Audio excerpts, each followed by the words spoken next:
आज हमारा दूसरा अध्याय शुरू हो रहा है। जैसा कि मैं पहले बता चुका हूँ कि ये जो ऑडियो लेक्चर है ये हिमाचल प्रदेश स्कूल शिक्षा बोर्ड की 12वीं कक्षा के इतिहास से संबंधित है और हम लोग पढ़ रहे हैं भारतीय इतिहास के कुछ विषय। पहला विषय हमने प्रथम नगरों की कहानी के रूप में हड़प्पा सभ्यता के बारे में पढ़ा। अब हमारा दूसरा अध्याय शुरू हो रहा है जिसका नाम है राजनीतिक एवं आर्थिक इतिहास। इस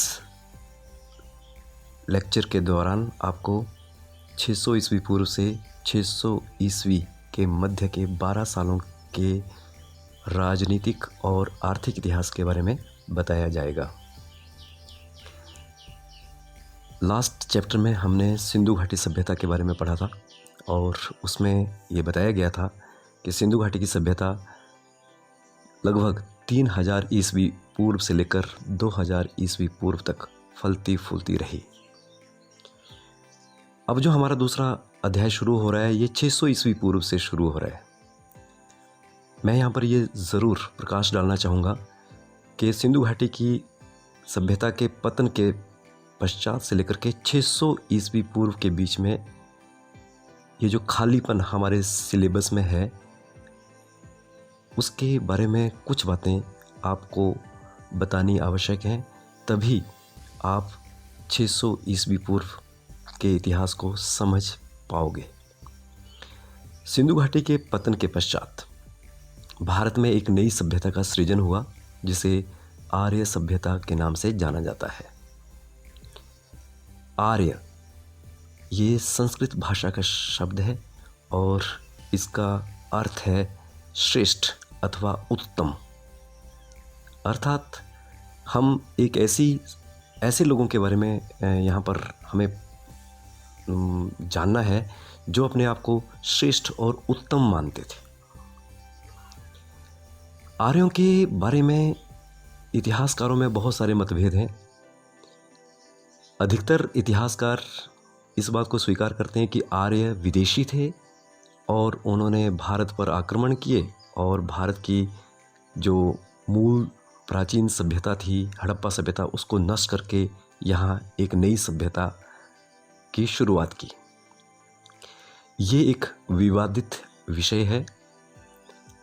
भारत के जो राष्ट्रवादी इतिहासकार हैं वो इस बात से सहमत नहीं हैं कि आर्य विदेशी थे। क्योंकि हमारे सिलेबस में ये टॉपिक नहीं है इसलिए हम इस विषय की गहराई में नहीं जाना चाहेंगे। मैं सिर्फ आपको ये बताना चाहूँगा कि 2000 ईस्वी यानी सिंधु घाटी की 2000 ईस्वी पूर्व अर्थात सिंधु घाटी की सभ्यता के पतन से लेकर के 600 ईस्वी पूर्व का जो काल है ये भारत में आर्य सभ्यता का काल है और इसको दो भागों में बांटा जाता है। जो पहला वाला भाग है उसको ऋग्वैदिक काल कहा जाता है और जो दूसरा वाला काल है उसको उत्तर वैदिक काल के नाम से जाना जाता है। अब ये जो ऋग्वैदिक काल है ये लगभग 1500 ईस्वी पूर्व से लेकर के 1000 ईस्वी पूर्व तक माना जाता है। इसको ऋग्वैदिक काल इसलिए कहा जाता है कि इस काल में आर्यों ने ऋग्वेद और अन्य वेदों की रचना की। आप लोगों ने छोटी क्लासेस में पढ़ा होगा कि वेदों की कुल संख्या 4 है और ऋग्वेद उनमें सबसे पहला और सबसे प्राचीन ग्रंथ है। ऋग्वेद को विश्व का सबसे प्राचीन ग्रंथ भी माना जाता है। वैदिक काल का जो अंतिम भाग है उसको उत्तर वैदिक काल कहा जाता है। 1000 ईस्वी पूर्व से लेकर के लगभग 500 ईस्वी पूर्व तक का जो काल है वो भारतीय इतिहास में उत्तर वैदिक काल के नाम से जाना जाता है। यानी उत्तर वैदिक काल मतलब वेदों के बाद वाला काल। वेदों के बाद वाला काल। इस काल को अन्य नामों से भी पुकारा जाता है, जैसे इसको महाकाव्य काल कहा जाता है। महाकाव्य मीन्स रामायण और महाभारत काल। भारत के ये दो प्राचीन महाकाव्य हैं, रामायण और महाभारत। इतिहासकारों के अनुसार यही वो काल है जब रामायण और महाभारत की रचना की गई। तो ये काल 500 ईस्वी पूर्व तक माना जाता है, यानी 1000 ईस्वी पूर्व से 500 ईस्वी पूर्व का जो काल है उसको महाकाव्य काल भी कहा जाता है, क्योंकि इस काल में इन दोनों ग्रंथों की रचना की गई थी। इस काल को एक और नाम भी दिया जाता है, वीर काल। वीर काल यानी वीरों का काल, क्योंकि जब हम रामायण और महाभारत को पढ़ते हैं तो उसमें हमें बड़े बड़े वीर पुरुषों का वर्णन पढ़ने को मिलता है, और इसी आधार पर विद्वानों ने इसको वीर काल का नाम दिया था। कुल मिलाकर के ये जो गैप था उसको मैंने थोड़ा सा उस पर थोड़ी सी रोशनी जो है वो डालने की कोशिश की है, ताकि आप सिंधु घाटी के बाद क्या हुआ और 600 ईस्वी पूर्व में जो हमारा टॉपिक अब शुरू हो रहा है इसके बीच में क्या हुआ, मेरे ख्याल से आप लोग समझ चुके होंगे। अब आते हैं हम लोग अपने अध्याय नंबर 2 पर, राजनीतिक और आर्थिक इतिहास। और इस चैप्टर में हम लोग पढ़ने जा रहे हैं भारत की प्रशासन और उन महान राजवंशों के बारे में जिन्होंने इन 1200 सालों में इस देश में शासन किया और भारत के इतिहास में महत्वपूर्ण भूमिका निभाई। 600 ईस्वी पूर्व एक महत्वपूर्ण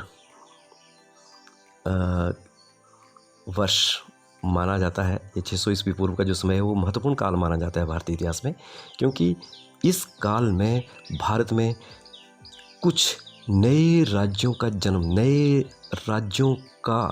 जन्म होने लगा था। ठीक है, और यहाँ पर यह बात आपने ध्यान में रखनी है कि इन नए राज्यों को महाजनपद के नाम से जाना जाता है। और 600 ईस्वी पूर्व तक पहुँचते पहुँचते भारत में इस तरह के कुल 16 महाजनपद स्थापित हो चुके थे। महाजनपद शब्द जो है वो जनपद से निकला है, और जनपद 2 शब्दों से मिलकर के बना है, जन और पद।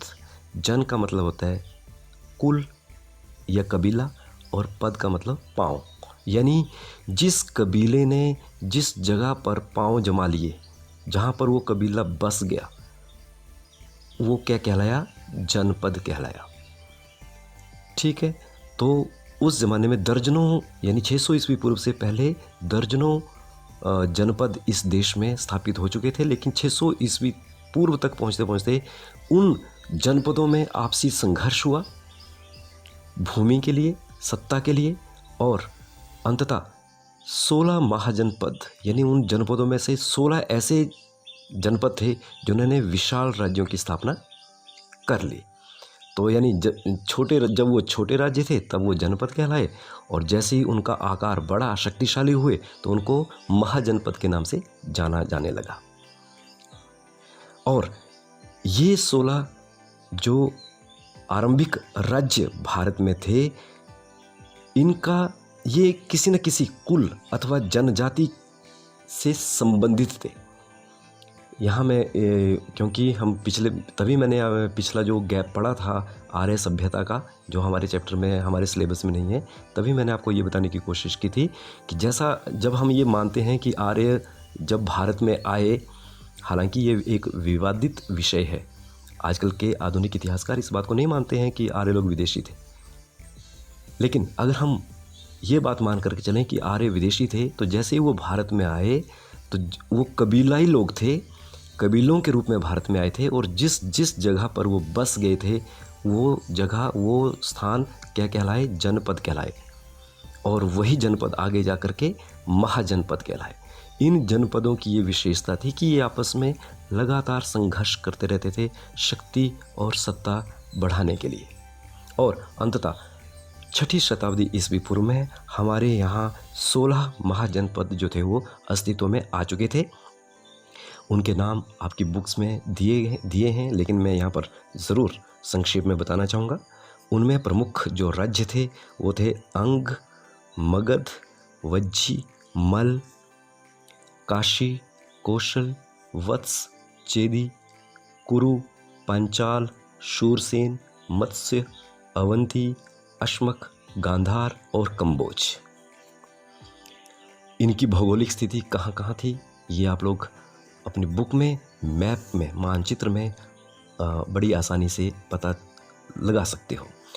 हमारा जो, क्योंकि ये चैप्टर एक बहुत विस्तृत विषय है, 1200 सालों का इतिहास हमने इस चैप्टर में पढ़ना है, तो इसलिए मैं हर चीज़ आपको विस्तार से नहीं समझा पाऊँगा।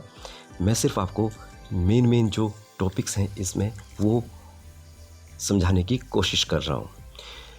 ये जो आपको 16 महाजनपद बताए, ये महाजनपद आपस में संघर्ष करते रहते थे और अंततः इस संघर्ष में एक महाजनपद जो था वो सबसे शक्तिशाली बनकर के उभरा और वो है मगध का महाजनपद। कुल मिलाकर के हमारा जो अगला टॉपिक है वो मगध के उत्थान और उसके विस्तार से संबंधित है, क्योंकि यह बात आपको समझनी है कि यही मगध आगे चल कर के भारतीय साम्राज्य का रूप धारण करने में सफल रहा था। तो इसके उत्थान में किन लोगों ने, किन राजवंशों ने महत्वपूर्ण योगदान दिया, वो हम पढ़ते हैं, वो मैं आपको बताने जा रहा हूँ। मगध के उत्थान में 3 राजवंशों ने बहुत महत्वपूर्ण भूमिका निभाई। पहला राजवंश था हर्यंक वंश, जिसकी स्थापना बिंबिसार नामक राजा ने की थी। बिंबिसार, जिसका जो काल है, जीवन काल है, वो 544 ईस्वी पूर्व से 492 ईस्वी पूर्व में था। बिंबिसार मगध का पहला ऐसा शक्तिशाली राजा था जिसने मगध के उत्थान की आधारशिला रखी और उसके शासनकाल में मगध का विस्तार शुरू हुआ। बिंबिसार के बाद उसका पुत्र अजातशत्रु, उसने अपने पिता की उपलब्धियों में और 4 चांद लगाए और मगध को शक्तिशाली बनाने में बहुत बड़ी भूमिका जो थी निभाई थी। अजातशत्रु, जिसका शासनकाल 492 ईस्वी पूर्व से 460 ईस्वी पूर्व माना जाता है। इसी के शासनकाल में मगध की जो राजधानी थी वो पाटलिपुत्र बनी। उससे पहले मगध की राजधानी राजगाह अथवा राजगृह अथवा राजगीर, किसी भी नाम से इतिहास में इसको लिखा जा सकता है। तो ये एक ही नाम है, राजगाह, राजगीर और राजगृह। अजातशत्रु के उत्तराधिकारियों ने, जैसा कि आपको बताया गया कि पाटलिपुत्र उस समय एक सबसे बड़ा नगर और सबसे प्रसिद्ध नगर राजधानी के रूप में उभर करके सामने आया। इस वंश के शासकों ने 412 ईस्वी पूर्व तक शासन किया, लेकिन जो अजातशत्रु के जो उत्तराधिकारी थे वो अयोग्य निकले, इसलिए इस वंश का पतन हुआ और 412 ईस्वी पूर्व में नया राजवंश मगध की राजगद्दी पर बैठा और इस वंश का नाम था शिशुनाग वंश। शिशुनाग वंश के राजाओं ने 412 ईस्वी पूर्व से 364 ईस्वी पूर्व तक शासन किया और इस काल में मगध का चहुमुखी विस्तार जो था वो जारी रहा।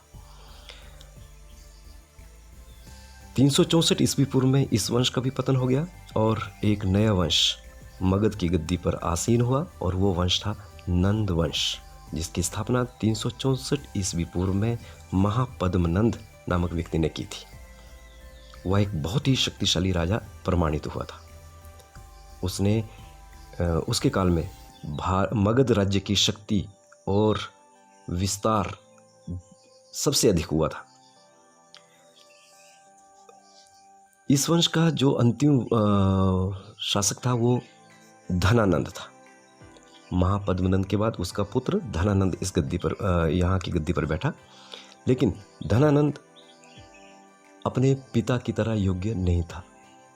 वो एक अयोग्य शासक प्रमाणित हुआ और इसी के शासनकाल में भारत में सिकंदर का आक्रमण हुआ।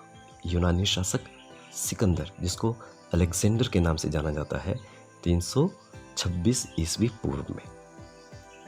धनानंद क्योंकि प्रजा में बदनाम था, प्रजा उसको पसंद नहीं करती थी और प्रजा उसके शासन से मुक्ति प्राप्त करना चाहती थी। इसी दौरान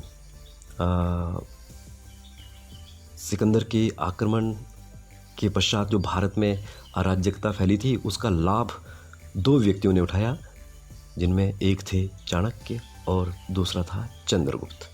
इन दोनों ने मिलकर प्रजा की विद्रोही भावनाओं को भड़काया और अंततः धनानंद, जो नंद वंश का अंतिम शासक था, उसको गद्दी से उतार फेंका और मगध में एक नए राजवंश की स्थापना की, जिसका नाम था, जिसको चंद्रगुप्त मौर्य के नाम से मौर्य वंश कहा जाता है।